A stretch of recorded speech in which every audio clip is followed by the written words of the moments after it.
Ready? Okay. Good morning, everyone. I'd like to call the Design Review Committee meeting to order for Wednesday, June 12th, 2024. We will begin with roll call. Okay, Committee Member Perez, Here. Committee Member Browning, Committee Member Banducci, Here. Committee Member Ellsworth, Here. and Committee Member Cameron. Here. Thank you. All right.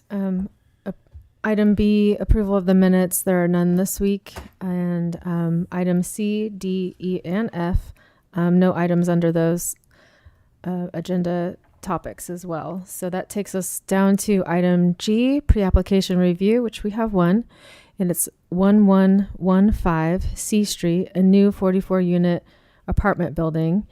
And this is for the Housing Authority, and it's a pre-application review. Yes, thank you. Associate Planner Melissa Smith is going to start us off and take the lead on this pre-application review. Thank you. Yeah, Associate Planner Melissa Smith, and the project before you for pre-application review is the C and Clark Street, or 1115 C Street, the Housing Authority's affordable housing development on this site. Right now, there are 6 duplexes on the site for a total of 12 dwelling units, and they are proposing to redevelop the site with a 44-unit, 3-story building. So there'll be a net increase of 32 dwelling units. When this project does go before design review, it'll come for design review, a density bonus, and approval of an environmental document, which will be an exemption from CEQA. Today we have Cheryl Churchill from the Housing Authority, as well as a couple of people online, Emily and Michael, who can speak to the project. So I'm going to let Cheryl come up and introduce the Housing Authority, and then the applicant agents online are also going to discuss the project as I scroll through. Great, thank you. Good morning. Good morning. Happy to be back here and see you all. Hi, I'm Cheryl Churchill. I'm the Executive Director with the Housing Authority, and we're very excited to bring to you this design for new construction redevelopment of 1115 C Street. It's one 3-story building with 44 one-bedroom units. It'll be a senior development, which I'm thrilled to be bringing to you because we definitely need more senior housing in our community. The design is inspired by some of the historic buildings in the surrounding neighborhood, and we've just worked to be very cognizant of that historic design and feel of this neighborhood. We have 43 one-bedroom units, a manager's unit, shared laundry. You can see in the front there's a ramp, there's elevators in this building. And I think for more details, we can probably hand it over to our design team who's online. Michael Den Hartog is our architect, and Emily Ware is our project manager, is also online to answer questions. Thank you so much for your review. Thank you. Did the folks online want to run through other? Yeah, Emily, do you want Information. to hop in here? Sure. Well, thanks for having us here today. It's been a real pleasure and an honor to work with both staff and electeds here in Eureka so far. It's really been it's been a lot of fun, and we're really proud to be a part of the project. So as you can see, this building it has really 3 street frontages, one facing C, one facing Clark, and one facing the alley behind. Oh wow! It'll be back in a minute. It's okay. Okay, no, all good. And while we're waiting for it to recover, I can also say, similar to past projects that we've brought before design review over the last couple of weeks, this project is a partnership between the Housing Authority, as Cheryl described, Brinshore Development LLC, which is a Chicago-based developer that really specializes in public housing across the country and redeveloping older public housing projects that really have some deferred maintenance and need a refresh. So we're proud to be a part of that team. Our role here is as architects and project managers here at Operative Office. And I see we have our presentation back, so I'll hop back into the discussion of the design. But again, 3 street frontages really. So we really tried to be thoughtful about how this building would feel from all 3 street facing sides, as well as for our neighbors on the one side that is not street facing. So we came up with a building mass that really steps back from the street. There's quite a lot of slope on the site. So we acknowledge that there's quite a large step up from the sidewalk to the flat part of the site, or the portion that will be flatter. Yeah, there you go. We have a front courtyard, which we think also really helps break down the mass from the street and gives a sense of pedestrian and human scale to the project. You can see here on the right side, we have an image of the Washington School, which is quite close and was the sort of historic design reference that we relied on most heavily as we were coming up with the concept design for the project. You can see similar color palettes and similar breakdown of, a 2-1 breakdown of the height of the building. So 1 floor sort of defined at the bottom, plinth with a different color scheme than the 2 levels above. And then again, also some thought to how the entry feels at the Washington School. So, this sort of defined entrance with the bank of windows above, and then some thought as well to the window pattern and what really makes the Washington School feel special and historic and unique to this neighborhood. We really tried to maintain as we were thinking about the design for this particular site. And if we scroll down a little, also acknowledging the historic nature of this neighborhood, and maybe scroll up, yeah, there we go. We acknowledge that the home immediately adjacent to this site has some historic value, and so we really wanted to be thoughtful about making sure that despite the slope, that we did not exceed the height, and in fact, we wanted to stay lower than the height of the building adjacent to us. And we also put a lot of thought into making sure that front-facing mass there that you see dimensioned also doesn't feel overwhelmingly wider than the house immediately adjacent to us. So we really wanted to make sure that we were sort of being deferential to the scale of the buildings adjacent to us, acknowledging that we do want to add some housing here, but making sure that we're not doing anything to overwhelm any of the adjacent historic structures in our neighborhood. So if we continue scrolling, we also included a shade study here. Mass is one thing, but shade is another. So that's there for your reference. We were pleased as we did the analysis to see, okay, we're not doing too much to shade or shadow the homes adjacent, which was a high priority for us as we were designing the project. You can see if you scroll back just a little bit, we have a survey here that covers the site north of the alley, which is the site that we are discussing here today, as well as the site south of the alley here, just for reference. Both are owned by the Housing Authority, but the site to the south is not under discussion today. So it will stand alone and continue to operate as it has. Keep scrolling, please. Again, here we've included some parking analysis that acknowledges that the Housing Authority does own and operate the site to the south of the alley, and that parking will continue to be available to the sites collectively as it has been. So we'll have head-in parking both to the north and to the south of the alley that sort of help the 2 projects sort of assume some responsibility for one another in terms of parking and absorb some of the impacts of the new building.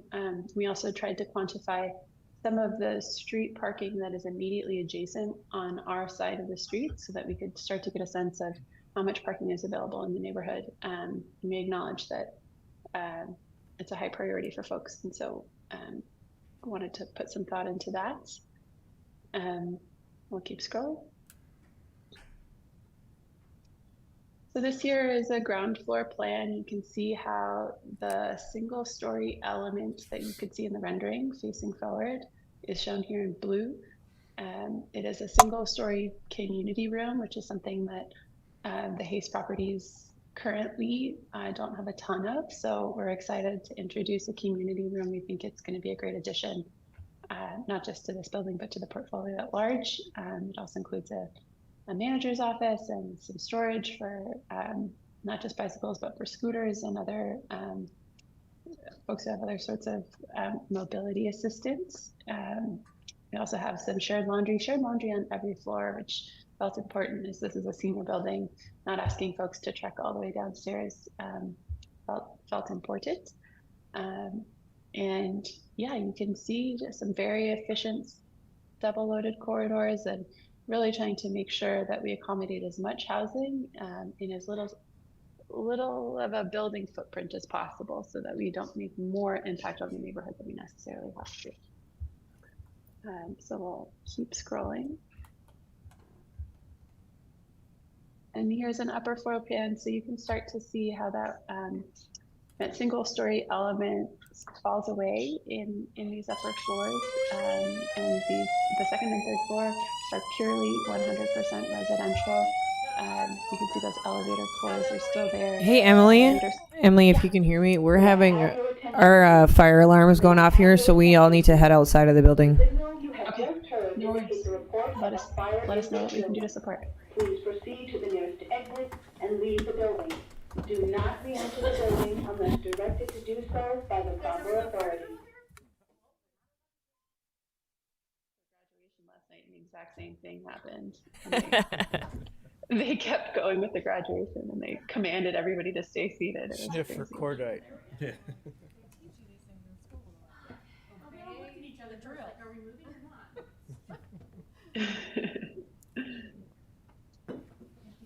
All right, well, we're glad everyone's okay. Yeah, I think we can. Okay, yeah, Emily, if you Carry want to pick on. up where you left off, we're good to go. Okay, great. Okay, great. So yeah, you'll see here two little blue squares in the upper left. Those are elevators, 2 elevators thoughtfully because we understand that elevator service can be hard. To get repair folks out to this area. So 2 elevators in case one goes down. We have a backup, and I think we can keep going. Yeah, I think these are kind of self-explanatory, but really just trying to be thoughtful about materiality. So no bare faces. We've got this nice sort of clapboard siding look that I think is really consistent with a lot of the historic structures in the neighborhood, but specifically the Washington School. When we came out to this neighborhood, the very first thing we did was take some photos of the Washington School and think about how it could be a strong reference for us, and we hope that comes through in the design. Keep scrolling. And here are some colors. One of the things that we heard loud and clear in our community meetings was that we had some folks who were very proud of the color schemes that are around Eureka, but specifically in this neighborhood. And so we had some calls for some fun and creative color schemes. So we started out with one that felt pretty neutral, and then we offered up a couple others in case folks feel a strong calling to one or another. So here for discussion, if anybody has any strong sense of which they prefer, or if they prefer, or if there are others that they'd like to see. But really definitely interested in inviting input there. Keep scrolling. And just some material samples. I think what's important here is not necessarily color, but understanding the sort of clapboard siding and what our exterior light fixtures will look like, and acknowledging with this CMU block here on the right that there is a retaining wall that exists around the site currently, and so we'll want to be thoughtful about that. Feels like an important gesture for the entire neighborhood. It runs the entire length of the block in both directions.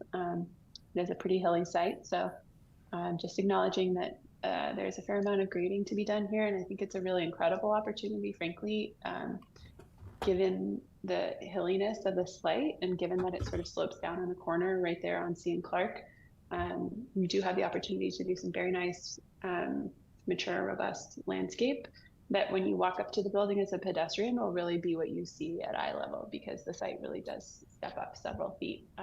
So rather than looking at the building first, if you're a pedestrian or in a car driving through the neighborhood, I think what you meet eye level first is garden, which is really cool and something that makes the site very unique and that we really want to celebrate.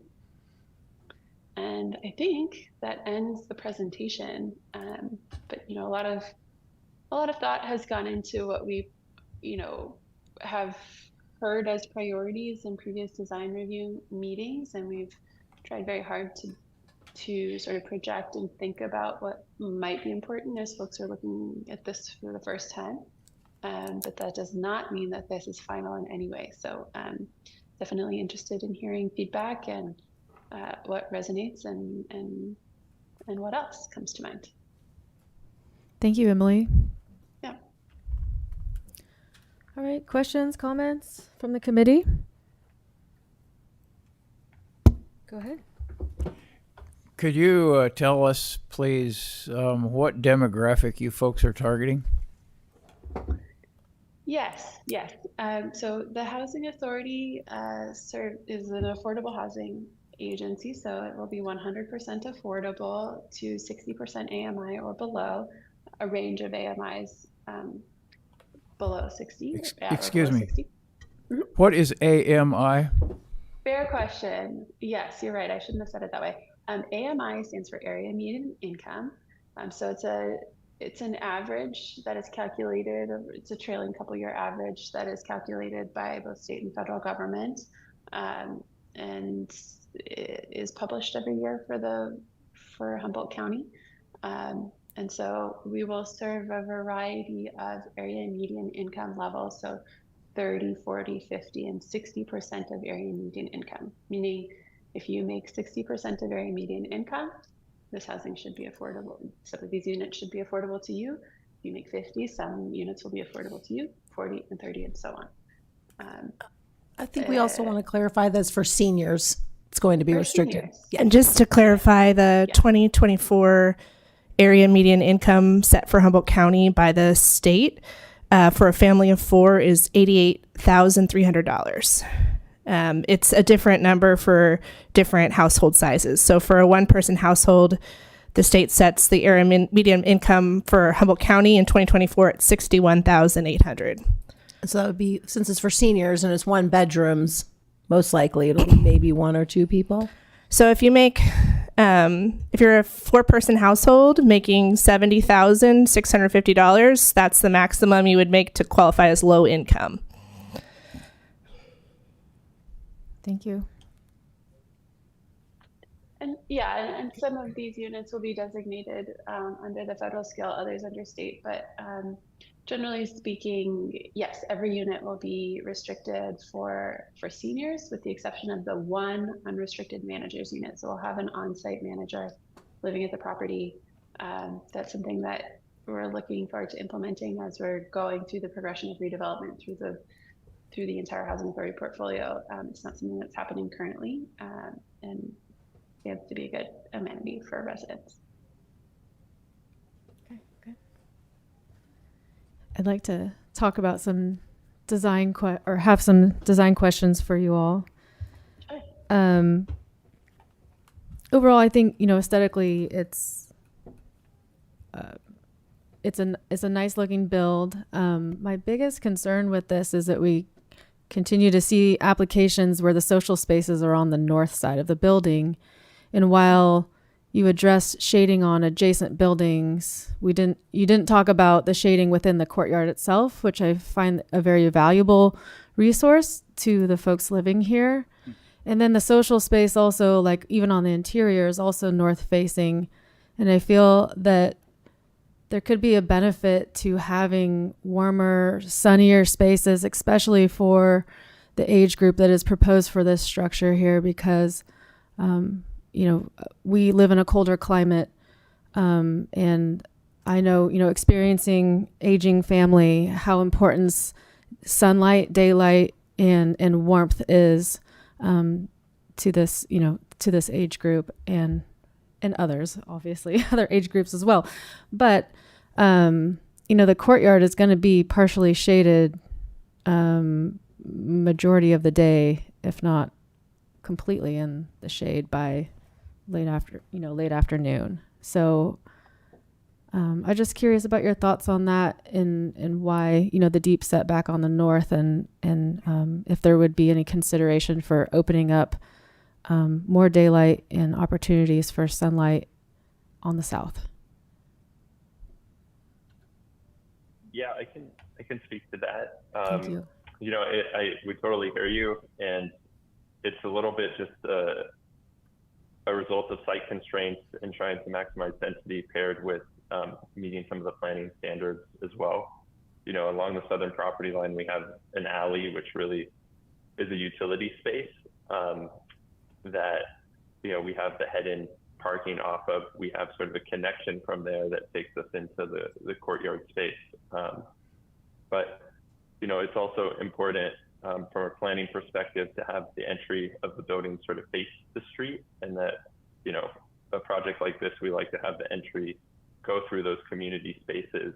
And I will say, while it doesn't capture the sunlight, one of the really great features of this site is its elevation and the fact that that sort of north-facing side looks out to downtown and eventually the ocean. So while we're not capturing the sunlight, we are capturing a great sort of a series of views that are sort of unique to the property that we think will make this community space really special.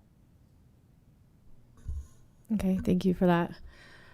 Yeah, I So can in also it, offer. Oh, I was just sorry. gonna say. I also want to offer. We agree wholeheartedly with the initial instinct to face maybe west or West, yeah. otherwise, and we took this building and we sort of turned it clockwise and tried in every direction, and we also sort of shifted the bars forward and back in an effort to sort of play with what would achieve the best sunlight and view corridors, not just for our residents, but also for neighbors, and just tried to play with it like a little Jenga Legos. And I think we did initially talk with planning about a building that was oriented sort of 90 degrees counterclockwise. So that you get the exactly what you're courtyard in the describing. west. Yeah, at least getting that afternoon sun. Yes. Yeah. And sort of where we landed was a midway point where we shifted that west facing bar back. So if you go back to the site plan, you can actually see that the only mass shading, or for the most part, the only mass shading up there, that's a good way to see it. The mass shading the courtyard is a single story mass. So we really did try to use that shift to open up the courtyard as much as we could while still using and the corner of C and Clark, sort of treating it as equal priority. The reason we ended up the way that we did is you can see we have those very robust ramps that have to lead into the courtyard for ADA accessibility.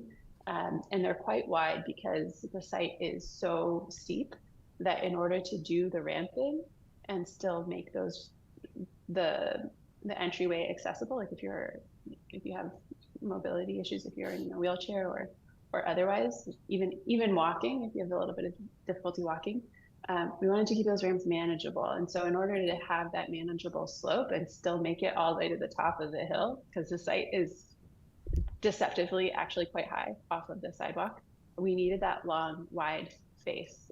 So that we hear you and we agree, which is the thought on sliding that bar back, and hopefully that helps achieve that sort of shared vision. Mm-hmm.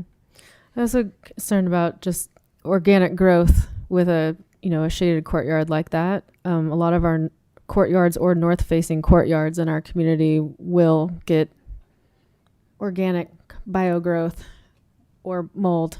So, long-term maintenance is also a concern, and just, keeping that space clean if that growth occurs is also going to be essential to just having that pride in their facility. So, yeah, I always like to look at things as far as, if it's great that these things are funded up front, but making sure that they also have ongoing long-term maintenance and preventative maintenance to ensure that the longevity of these projects is also critical. Thank you. Yeah, that makes a lot of sense.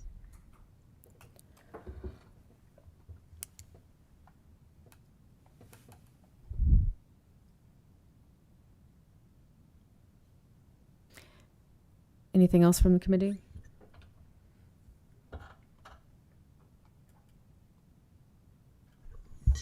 There were some other items up there like color schemes, palettes. I don't know if you all want to talk about that now, or if there's anything that caught your attention or you had comments on.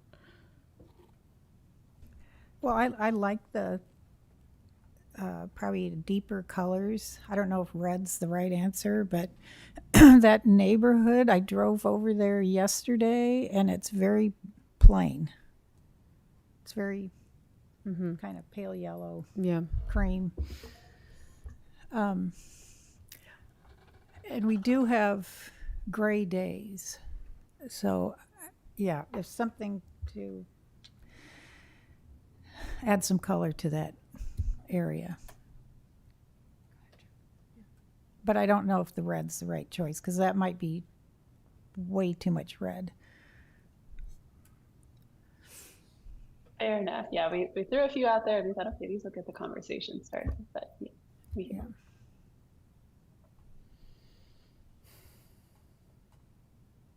Go ahead, Chuck. Okay. Sorry. I had a question on the color. Follow up to Carolyn. Is the color going to be integral to the siding, or will it be paint? that is an excellent question, and it's actually an ongoing conversation. We are working with Pacific Builders and sort of collaborating to learn more about what works best in Eureka. And we've used the integral color in other places, but you know, every climate is unique, and we understand that it can be a little wet. So yeah, we're working actively with Pacific and also with Ryan Harvey from Hayes, who maintains the buildings currently, and he has a lot of insight too into what has been easiest for him to keep looking good and maintaining. And so it's definitely a collaborative effort between Hayes and Pacific Builders to make that decision. And we're also open to other insider feedback too. So if you have any thoughts on that, let us know.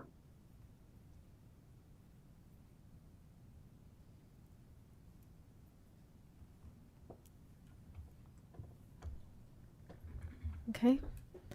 Anything further from the committee? What about painting the different sections different colors? Because if you go up to Hillsdale, everything's different colors. It's a very colorful neighborhood. But we've had some buildings where they, you know, where it pops out would be maybe be different colors. I don't know, just a thought. Yeah, you can definitely go through some design exercises to explore what that might look like. Okay.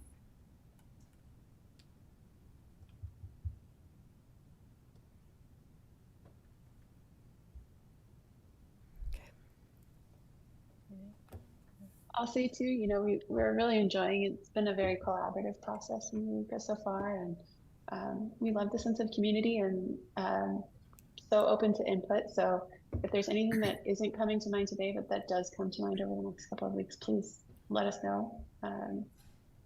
We're happy to keep exploring and iterating and integrating as we go.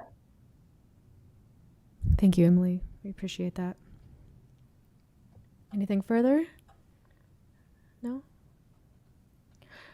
Okay. Anything else from the audience? Okay. All right. Well, that will end our pre-application review then. Thank you all for your input and for the presentation today. We do appreciate having the opportunity to review applications before they come to us formally. Yeah. All right, that takes us to item H, Director's Reports and Communications. None today? Oh, yes. We have a special meeting scheduled on June 26th at the Planning Commission to hear the appeal on the Boone Street Apartments. Just want to let you guys know, as well as a public hearing on a proposed RV park on the waterfront.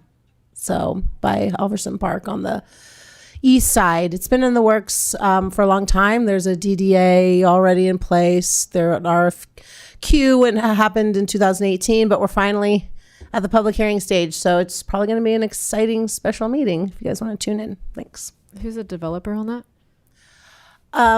Travis Schneider. Okay. Yeah, for the RV park. Go ahead. Did you have, oh, no? Okay. Good. All right. Other reports and communications. Item I. None? Okay. Item J, oral communications. This section of the meeting provides committee members and the public an opportunity to address the design review committee on any subject not appearing on the agenda. Anything from the audience or on the call today or the committee? Yes, Chuck. Carolyn and I had a chance to attend the signage plan meeting here last week for the entrance to Eureka, and it was really nice to see some of the options that we had to deal with. The first presentation that was made was of a very blocky, very uninteresting sign, and during the course of the meeting, we had a chance to develop some concepts, and the designer with Caltrans was very open to some of those concepts, and after batting it around the table for about 45 minutes, the designer for Caltrans came up with this brilliant concept for a sail design. And so I'm really pleased to have been included in that, and I want to thank everybody. So, Carolyn? Yeah, it was very it's going to happen. It's going to happen this summer. It has to happen this summer. So, yeah, we came up with some, the main thing was maintenance. That was the main, there will be no maintenance. That's right. And so, no watering, no maintenance. Is it more, could you maybe describe it a little bit? It's not blocky, but I wish we had a rendering. Dang Well, it. they're allowed 3 cubic feet, Okay. which is a weird concept. But then I went home and I realized, oh, it's Caltrans. Quantities. It's cubic. Of course, it's Yeah. I worked at Caltrans, so I know it's quantities. So they had some. Anyway, go ahead, Chuck. No, finish up. But anyway, so there's some design restraints, and I think there was a height issue. The 18-foot height Yeah. requirement. The cubic foot was an odd set of parameters, and the sail concept fulfills that. And with the combination of the design talent in the group and with the Caltrans designer, I think this thing is going to look real nice. Yeah. So it ties into the existing mural on the Herrick Avenue Bridge, correct? There is no mural. Well, the mural is on the bridge, but this monument is to the, I would say, what is that, the south? The Gore area, I think it says you're coming into town, so it's the Herrick off So it would ramp be the east coming side. from the south. It would be the east side of Traveling the north. overpass on that bluff. Yeah. Yeah. And it's ideally positioned, and if it's a sail like the young lady described there, it's going to be a real nice look. Boat sail, like a ship sail, or like We a don't flag. know. She's in the process of designing, and we will see. Cool. Very cool. She's the landscape architect, I guess, for the district up here. They have a land, so it'd be sculptural? Yes. Sculptural. Cool. Okay. Anything else from the committee or the audience? Very good. Thank you both for serving on that committee and for devoting more of your free time to it. it was at 8:00 in the morning, by the way. I was on time. I did get here. All right. Well, very good, everyone. I think that concludes our meeting today. So I will adjourn and we'll see everyone maybe in a few weeks. Thank you. Thank you.